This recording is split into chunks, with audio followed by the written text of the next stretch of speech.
Livro de Neemias, capítulo 1, versículo 1 em diante.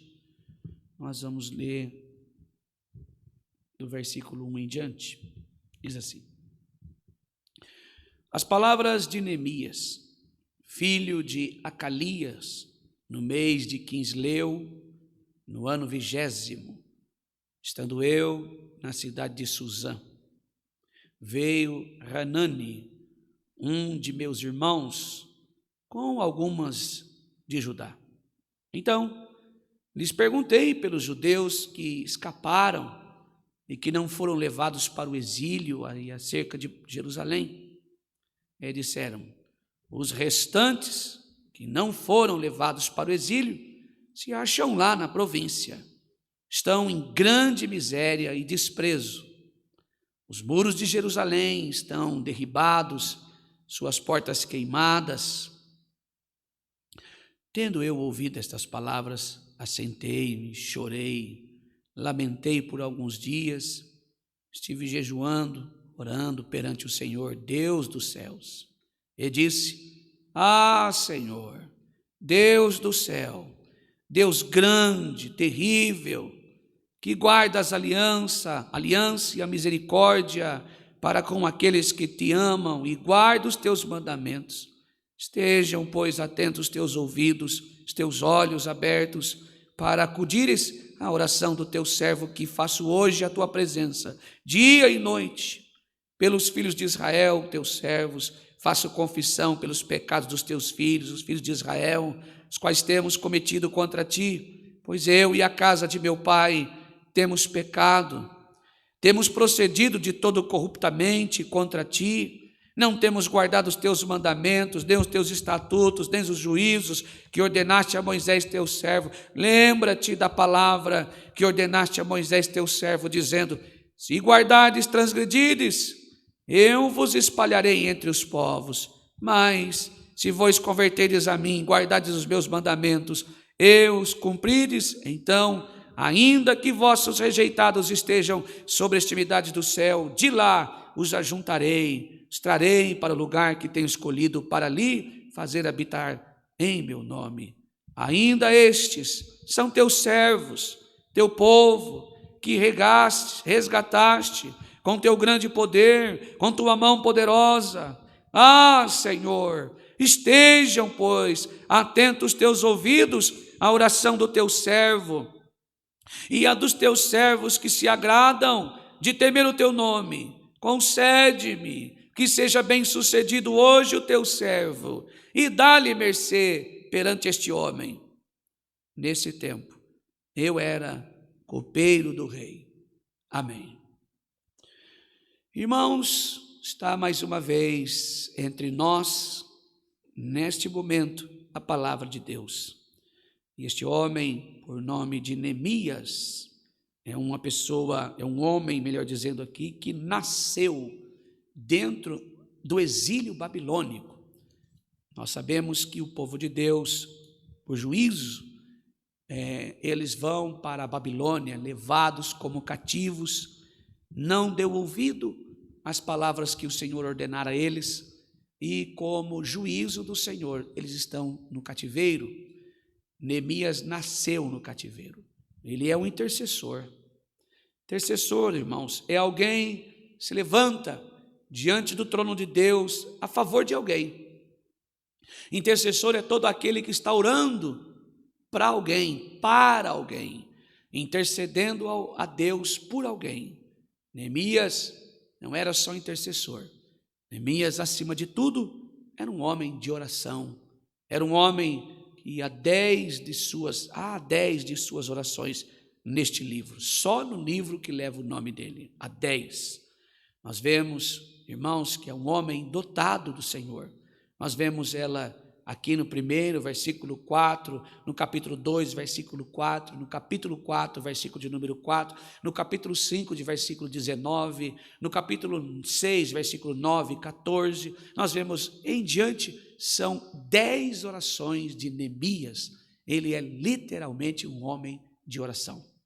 A oração, ela move o céu, irmãos, ela aciona o braço onipotente de Deus, ela desencadeia, ela solta grandes intervenções de Deus em toda a história da Bíblia. Quando nós vemos que, por exemplo, Esther, nós não vemos dos 10 capítulos do livro que compõem o livro de Esther, nenhuma palavra escrita Deus, não tem menção da palavra Deus no livro de Esther. Deus trabalha totalmente silenciosamente, total silêncio. Mas nós vemos que ali há uma grande perseguição e, irmãos, o povo de Deus, os judeus ali, que seria a raiz, a árvore genealógica até Cristo, está tendo uma grande ameaça de total extermínio. Nós vemos ali um homem por nome de Amã, por exemplo, mas Esther sai dali, mesmo não tendo a palavra escrita Deus no livro de Esther, nós vemos que Esther sai, sabendo de todo esse conluio, de todo esse combinado, ela vê o seu tio rolando na cisa, fazendo barulho, algazarra, chorando e mostrando e se autocompadecendo, se raspando a cabeça, rolando na cinza, vestiu com pano de trapos, panos velhos. Ela manda um mensageiro e fala: fale para ele parar com isso, que necessidade tem isso?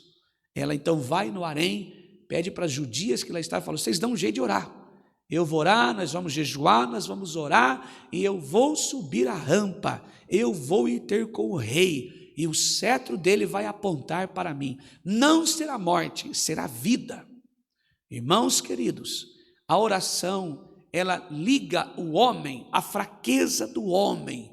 A oração, ela liga o homem limitado, fraco, caído, derrotado, à onipotência, à onipresença e à onisciência de um Deus soberano, de um Deus justo, um Deus fiel.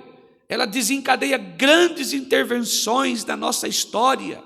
Quando oramos, quando o homem ora, Deus trabalha. Quando o homem ora, Deus age. Quando o homem ora, Deus movimenta as águas. Quando o homem ora, cadeias são quebradas. Nós vemos lá nas cartas, irmãos, dos evangelhos, quando nós vemos em Atos dos Apóstolos, capítulo 12, e nós vemos que a igreja fazia contínua oração. Tiago está preso, Pedro está preso, mas foi através da oração. Ah, irmão, mas o Tiago morreu. Sim, tinha cessado o seu trabalho, sua missão. Mas Pedro, naquela mesma noite, foi livre da prisão. Louvado seja o nome santo do Senhor. Quando oramos, cadeias são quebradas. Quando oramos, cadeados são quebrados. Quando oramos, correntes são desmontadas, quebradas, esfareladas. Quando oramos, o mar se abre. Quando oramos, o céu manifesta, o firmamento manifesta e a glória de Deus nos toma. Louvado seja o nome santo do Senhor. Neemias começa seu ministério orando. Quando nós conhecemos aqui o Neemias, ele está orando, ele está aos pés do Senhor, ele começa o seu ministério. E com base neste exemplo, destacamos aqui 7 características, 7 verdades de um verdadeiro adorador, que é o mesmo que intercessor, que é o mesmo alguém que ora, adorador. Nós olhamos aqui, irmãos, no versículo de número 1 a 4, ou melhor dizendo, versículo 4, sente o fardo sobre si, dos outros também, não só dele. O verdadeiro intercessor, aquele que tem compaixão no coração, aquele que está envolvido com a palavra de Deus, que ama a Deus e o próximo como Jesus nos amou, ele se compadece, ele tem compaixão, tem uma vida piedosa, é alguém caridoso, é alguém que está envolvido no ato de amar o outro como a si mesmo. Ninguém faz para o outro o que poderia fazer a si mesmo, entendeu? Ninguém vai se automutilar, ninguém vai se automachucar. Não, irmãos, quando se ama de fato, não. Quando tem Bíblia nele, quando tem Cristo nele, ele não vai fazer maldade para si. Então ele não faz para o outro o que não faz para si mesmo. Olhamos o versículo de número 4 que diz assim: então, tendo eu ouvido estas palavras, assentei-me, chorei, lamentei por alguns dias. Não foi só por um momento. Ele chorou por muitos dias. Estive jejuando e orando perante o Deus dos céus. Irmãos, o intercessor aqui, ele se torna responsável diante do conhecimento de uma necessidade, o conhecimento de um problema, nos responsabiliza diante de Deus e dos homens. O conhecimento dos problemas do seu povo levou a Neemias a orar, levou Neemias a buscar a respeito desse assunto, interceder, sentindo sua dor e a do outro como sua própria dor na sua pele, e levou ao trono da graça de Deus.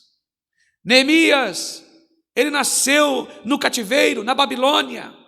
Aqui no último versículo diz, e eu era copeiro. Copeiro naquela época era uma profissão muito respeitada, de muita confiança. Ele bebia uma boa água, comia uma boa comida, ele tinha que experimentar a comida do rei. Ele bebia bons vinhos, ele tinha que experimentar o vinho do rei. Ele dormia em uma bela cama, morava num belo palácio. Ele tinha tudo para dizer, o problema não é meu. O problema não é meu. Eu não tenho nada com isso. Eu nasci aqui dentro, eu durmo numa bela cama, eu tenho um belo travesseiro. Eu tenho uma bela casa, eu moro num palacete, eu tomo o melhor vinho, e eu não tenho nada a ver com isso, o problema é deles. Não, mas ele foi ao trono da graça pedir misericórdia justamente para os outros e também para ele. Irmãos, a primeira verdade estampida aqui na nossa face, aos nossos olhos, é que aquele que recebe da graça de Deus, é aquele que toma o cálice da salvação, é aquele que se entrega aos pés da cruz, ele deseja ao outro salvação, ele intercede ao outro, ele não vê o outro como inimigo, ele não vê o outro como um adversário, ele não vê o outro como alguém que está ali, irmãos, tentando disputar uma disputa. Não, ele vê o outro com olhar de misericórdia, não com olhar de pena e dó. Não, mas com bondade, com misericórdia. Ele ama incondicionalmente como Cristo o amou. Ele passa a ser um intercessor. Talvez na tua casa está tendo alguma desavença. Você é um cristão, irmã. Você é uma cristã. Você é um cristão, irmão. É hora de exercer aquilo que Deus colocou no nosso coração. Não podemos olhar para, abre aspas, desafetos, declarados inimigos, com raiva, mas precisamos ser os intercessores. Se você deseja que a sua casa seja uma bênção, que a sua vida, sua família e o seu lar vivam um verdadeiro avivamento, você precisa da palavra e de ser um intercessor. Não olhar como um perseguidor, olhar como alguém destrutivo, não como pedra no caminho, pedra de tropeço, não, mas como canal de bênção aos demais. O intercessor, os atributos de um intercessor, primeiro, é aquele que sente o fardo dos outros sobre si. É aquele que deseja o bem para o outro. Não é? Paulo vai dizer lá em 1 Coríntios 13, que o amor, ele não se alegra com a injustiça, mas folga com a verdade. Sim.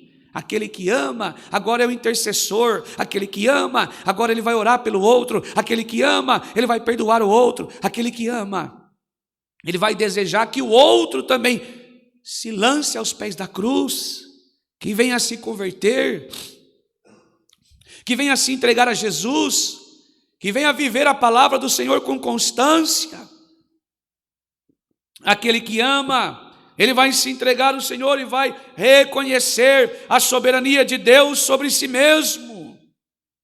Quando nós olhamos para o versículo de número 5 da parte A, vai dizer assim: e disse, Senhor, Deus do céu, Deus grande, terrível. Ele está reconhecendo, Senhor, nós pecamos, nós erramos, não está apontando o dedo. Ele poderia dizer assim, bom, meu irmão, vocês erraram, vocês pecaram, eu nasci aqui dentro, Deus está castigando vocês. Não, mas ele toma para si e diz, o Senhor é grande, é terrível. Ele vai não julgar o outro, mas ele vai tomar para si toda a culpa. O intercessor faz isso, ele toma para si a culpa também. ele se sente culpado por o outro não conhecer o Senhor. É porque eu não preguei, não falei de Cristo, eu não ajudei, eu não colaborei, eu não incentivei, eu não influenciei o outro, eu deveria. Neemias está fazendo justamente isso, ele está reconhecendo a soberania de Deus, não só para os outros, mas para ele também.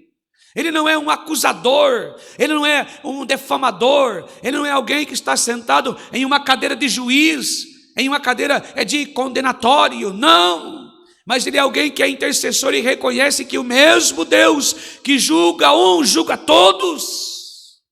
O mesmo dedo de justiça, o mesmo cetro de justiça está sobre um, está sobre todos. E os olhos de Deus estão sobre todos nós. O intercessor, em segundo, então, ele focaliza sua atenção na grandeza de Deus, antes de pensar na inuidade do problema, em resolver a questão, em procurar o culpado, em apontar o erro, e falar assim, não, aconteceu por causa... Não, ele vai olhar para ele primeiro, e vai dizer, a grandeza de Deus, a soberania de Deus, está sobre todos nós. Todos nós. Não posso ter os mesmos pecados que vocês, mas também peco diante do Senhor, porque se eu não tiver esta chama, este fogo que consome sobre mim, também serei um miserável diante do Senhor. Os meus pecados não serão consumidos. A mesma justiça, a mesma balança está sobre vocês, também está sobre mim. Então, ele se aproxima de Deus, sabendo que ele é soberano, onipotente, e diante de quem precisamos nos curvar, cheios de temor e reverência. Ele sabe que para Deus não há impossíveis. Quanto maior Deus se tornar para você, menor se torna o seu problema. É assim que ele fez. Ir aos pés do Senhor com o coração puro é isso. Tem gente que pensa que ir aos pés do Senhor com o coração puro e mão limpa é indo lá se justificar. Eu sou isso, Senhor, porque aconteceu aquilo? Olha, também não tinha mais jeito, eu perdi a cabeça, Senhor, e eu sou bom. Essa semana eu paguei um pouco dos meus pecados. Não é isso. Não, eu congreguei 31 dias do mês, eu congreguei 31, Senhor. Eu mereço que tu me ouças. Senhor, eu sou teu servo, sou tua serva, eu te amo, eu sirvo o Senhor na tua, abre aspas, obra. Eu sou isso, eu ajudo o pobre, eu trabalho, eu limpo a igreja, eu lavo os vidros, eu oferto, eu dizimo, eu semeio. Não, irmãos, é olhar, ir diante do Senhor e reconhecer que Ele é soberano, e eu e você miseráveis, pecadores, que precisamos das misericórdias infinitas do Senhor. Às vezes vamos diante do Senhor com o nosso problema. Senhor, eu estou perdido, eu preciso do Senhor, Tu és grande, mas a minha causa é impossível, eu sei, Senhor, mas eu fiz de todo jeito, eu estou desistindo, o Senhor não está comigo, o Senhor não está comigo, o Senhor virou as costas para mim, o Senhor não está vendo eu diminuindo Deus. Não, irmãos, o seu problema, por maior que seja, o nosso Deus é muito maior do que Ele. A graça é maior que o nosso pecado, as misericórdias de Deus são infinitas, o Deus que nós adoramos é maior do que os nossos problemas, Ele é soberano, não há causa que Ele não possa ajudar nós a solucionarmos, não há, irmãos, lugar que Ele não possa entrar. Louvado seja o nome santo do Senhor. Então, o verdadeiro e um dos atributos do intercessor é que ele firma-se na fidelidade do próprio Deus. No versículo 5, parte B, diz assim: que guarda aliança, misericórdia para com aqueles que te amam e guarda os teus mandamentos. Aqui ele está comentando sobre a aliança que Deus fez lá com Abraão, com o povo de Deus. Se permanecerdes fiéis, obediente a mim, eu abençoarei. Estarei convosco, Jeová Jirê, louvado seja o nome santo do Senhor, o Deus presente, que é o nosso Deus poderoso, está sempre junto de nós. Louvado seja Deus, que é o Deus Emanuel, Deus presente. O Jeová Jirê é o Deus da provisão, louvado seja o nome santo do Senhor. E então, o segundo e terceiro, melhor dizendo, o terceiro atributo de um verdadeiro intercessor é aquele que se firma na fidelidade de Deus, Deus, apesar dos problemas, apesar da dificuldade, apesar da sua meninice, apesar dos teus limites, o intercessor sabe que Deus é fiel à sua aliança. Sabe que a aliança que Deus fez, eis que estarei convosco todos os dias. Se obedecermos a minha palavra, serei fiéis a vocês, serei fiel a vocês. Ele lembra a aliança, ele vive em prol desta aliança, o compromisso de Deus, porque a tua palavra é imutável. O Senhor não mudou, a palavra do Senhor é imutável, ela continua a mesma. Ele firmou conosco uma aliança eterna de ser o nosso Deus e nós o seu povo. Não há o que temer. Tem uma aliança sobre a minha vida e a sua. Promessa de Deus é realidade, é a mesma coisa. Promessa de Deus e realidade é a mesma coisa. Louvado seja o nome santo do Senhor. Se Ele prometeu algo a você, descansa. Ele é fiel para cumprir. Ele vela por nós, prometeu estar conosco sempre. Ele prometeu nos guardar, nos conduzir em triunfo, nos receber na glória. Quando oramos, podemos nos agarrar às promessas desta aliança. Neemias tinha disposição para interceder, porque conhecia o caráter fiel e misericordioso de Deus. Louvado seja o nome santo do Senhor. Irmão, irmã, você que está aqui, louvado seja Deus. Se você veio aqui desanimada, preocupado, Senhor, e agora? O que fazer? Eu sou coluna na minha casa, eu sou coluna no meu trabalho, eu sou coluna na igreja, o que fazer? Permaneça fiel ao Senhor e à sua palavra, que Ele permanecerá fiel, e eu tomo posse. Louvado seja o nome santo do Senhor. Dela não se desvie da direita e nem para a esquerda, mas continue. O alvo da igreja é Cristo. Ele é a nossa esperança, Ele é a esperança viva da igreja. Não há o que temermos. Quinta verdade desse texto diz que o Neemias reconhece seus pecados e os do povo e confessa. Versículo de número 6 da parte B e o 7 diz assim: para acudires, ouvires a oração do teu servo, que faço hoje a tua presença de noite, pelos filhos de Israel, teu servo. Faço confissão pelos pecados dos teus filhos, os quais temos cometido contra ti. Pois eu e a casa de meu pai temos pecado. Temos, tudo no plural, temos procedido de todo corruptamente contra ti. Não temos guardado os mandamentos, nem o estatuto, nem o juízo que ordenaste a Moisés, teu servo. Aqui uma grande verdade teológica. Às vezes, o que eu cresci vivendo isso, ouvindo isso.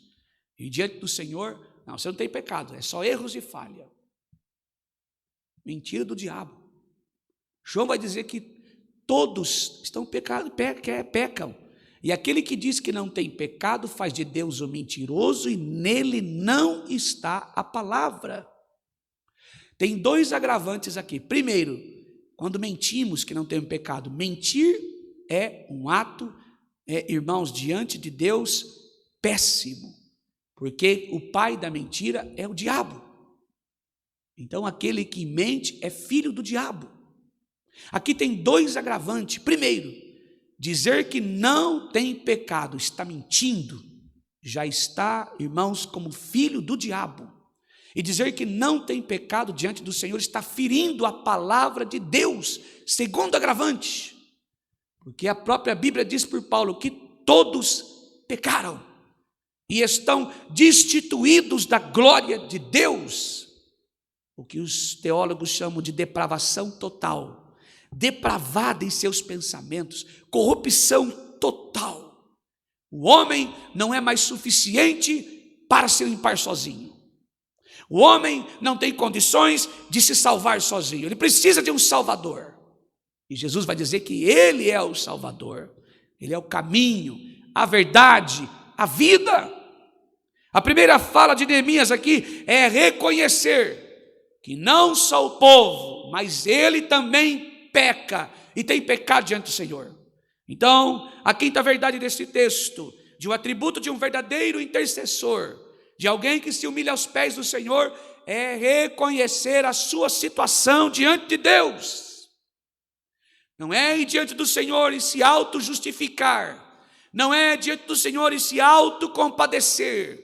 É ir diante do Senhor e declarar sua miséria. Ir diante do Senhor como Neemias, ter uma consciência de que o pecado era a causa do cativeiro. Hoje, ir diante do Senhor é reconhecer que o nosso pecado produz fracasso, derrota e vergonha. É ir diante do Senhor e assumir que o nosso pecado nos afasta de Deus. Assumir diante do Senhor que os nossos pecados cheiram mal e deformam o caráter de Deus em nós. E que nos afastamos do Senhor. A história está repleta de exemplo de pessoas que colheram frutos amargos em consequência dos seus pecados. Lembramos de Sansão. Sansão, o primeiro pecado dele foi tão doce. Talvez nunca te contaram, um favo de mel.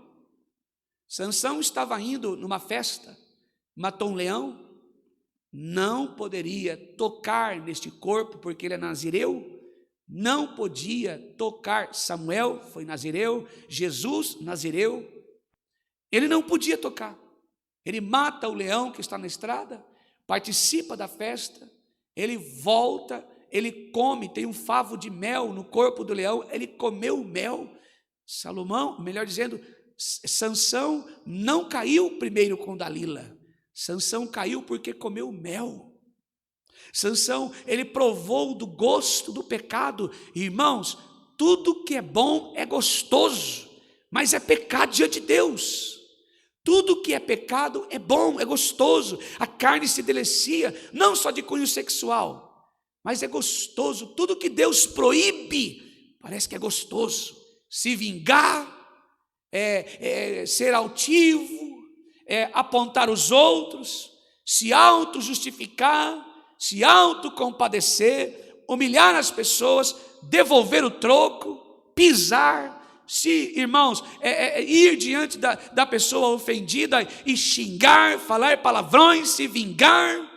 Tudo que Deus proíbe parece gostoso. É justamente aí que precisamos da santidade. É justamente aí o que Jesus nos ensina e nos exorta. Se aquele que quer me seguir, ele precisa negar-se a si mesmo, tomar a sua cruz. Negar a si mesmo é literalmente pegar o corpo e ser crucificado com Cristo. Primeiro é negar, depois é tomar a cruz. É dizer assim: nela está a minha carne, estou crucificado com Cristo. É assumir, irmãos, que o pecado nos leva à morte. Mesmo assim, não temos uma vida de pecado, mas pecamos. É ir diante do Senhor e reconhecer. Irmãos, Neemias não ficou culpando o povo, apontando o povo, ele identificou-se com o próprio povo. Ele era um intercessor nato. Ele olhou para ele e disse: não, eu preciso também. Quem confessa os pecados e deixa-os de lado, alcança a misericórdia e perdão do Senhor. São palavras de Salomão em Provérbios. Quem confessa os seus pecados e os deixa, recebe misericórdia de Deus. Louvado seja o nome santo do Senhor. Tem muita gente culpando os outros sem olhar para si mesmo. Tem muita gente culpando Deus. O Senhor não fez, o Senhor esqueceu de mim, o Senhor não me ama, o Senhor não está me ouvindo, o Senhor, eu fiz isso e aquilo. Não, eu sou um pecador, sou um miserável. Nós precisamos e carecemos do perdão do Senhor e das infinitas misericórdias de Deus. O sexto, a verdade do atributo de um intercessor, ele se estriba nas promessas, ele descansa, ele se lança, ele deita-se, ele se auto-lança nas promessas do Senhor, na palavra de Deus. Versículo de 8 a 10 diz bem isso. Lembra-te da palavra que ordenaste a Moisés seu servo, dizendo: se transgredires, eu espalharei entre os povos. Pronto, ele está assumindo. O Senhor falou mesmo, o Senhor falou, o Senhor está cumprindo. O Senhor disse que se nós pecássemos, nós ia ser lançado, ia ser esparramado. E de fato, o Senhor fez isso mesmo. O Senhor é fiel, tua palavra é verdadeira. E vai dizer no versículo 10, vai dizer assim: estes ainda estão seus servos, seu povo que resgataste com teu grande poder, tua mão poderosa. Está lembrando, de fato, Senhor, tu fez porque mesmo fazendo o Senhor ama. O Senhor fez porque o Senhor ama. O Senhor provou eles, castigou eles, discipulou eles, disciplinou, mas dizendo porque o Senhor ama este povo. Então, a palavra e a oração, elas andam juntos de mão dadas, e o intercessor, ele precisa conhecer a palavra. A Bíblia, a palavra de Deus, é o nosso combustível, que alimenta a nossa fé, a nossa esperança. Precisamos ser lembrados todos os dias que a palavra de Deus promove avivamento. Palavra e oração promovem avivamentos em casa, no trabalho, no trânsito, na rua, na igreja. É a palavra de Deus que promove avivamentos verdadeiros e genuínos. Deus tem zelo no cumprimento da tua palavra, desde que vivamos biblicamente. Quando olhamos para Josué, ele está enlutado, triste, abatido, perdeu amigo, perdeu um grande homem de Deus, seu líder máximo, Moisés. O Senhor chega do lado de Josué, na beira do... me ajude a parafrasear a história. Deus é aquele amigo que chega perto de você na hora do luto, que o teu pai, tua mãe, teus irmãos, teu filho, seja quem for, está no caixão, sempre aquele amigo do lado e fala assim, eu sei como é doloroso, mas eu estou aqui contigo, tá? Fique em paz que eu sou teu amigo, estou orando por você. Assim aconteceu com Josué. Deus, como amigo verdadeiro, chegou perto de Josué, abatido, parado à beira do caminho, desanimado. E detalhe, Josué não teve nem o corpo do amigo para sepultar, só tinha saudade e preocupação. Mais de 70.000 pessoas sob sua responsabilidade agora. O Senhor chega para ele e falou, Josué, esforça, tenha muito bom ânimo, eu te ajudarei. E Deus foi falando com ele. Eu penso que nada de Josué animar. Josué, eu tenho promessa para esse povo aí.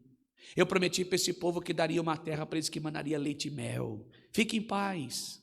E nada de animar. Aí Deus vai um pouco mais além. Vai dizer assim, Josué, não te aparta de ti o livro desta lei.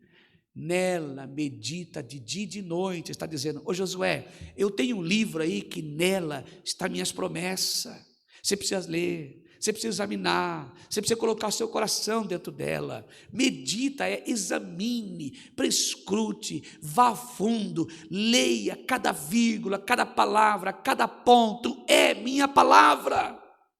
Nela tem os meus mandamentos, nela tem minhas promessas, Josué. E faz assim, se você examinar ela, eu vou contigo, estarei contigo todos os dias da tua vida.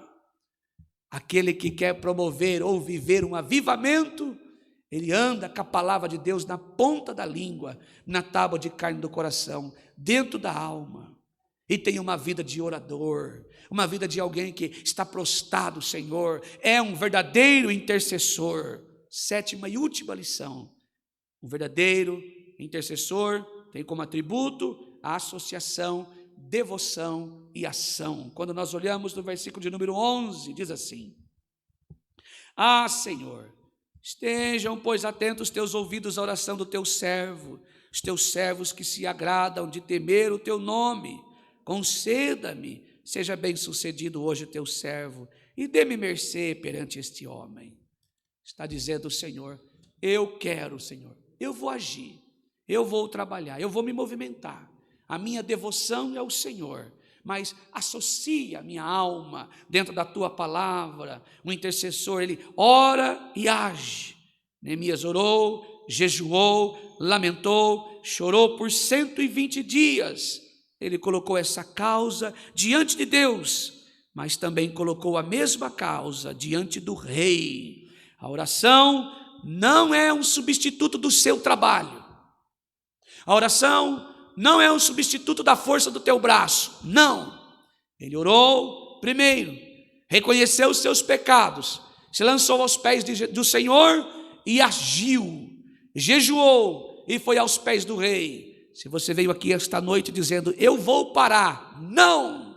É hora de, ao ouvir a palavra, para promover um avivamento, cair de joelho e dar o seu primeiro passo. Louvado seja o nome santo do Senhor. Ouviu a palavra? Caia de joelho, vá aos pés do grande rei e agora se posicione. Louvado seja o nome santo do Senhor e diga, eis-me aqui, Pai.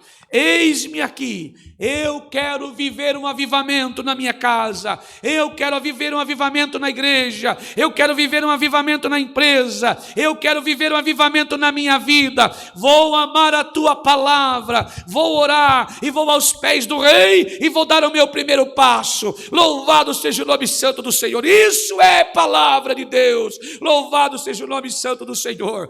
Quando você ora, o céu se move, quando você ora, Deus trabalha, quando você ora, correntes são quebradas, quando você ora, cadeias são abertas, quando nós oramos, o avivamento acontece. Palavra e oração, Deus move montanha. Louvado seja o nome santo do Senhor. Esta é a palavra, Deus seja louvado, amém.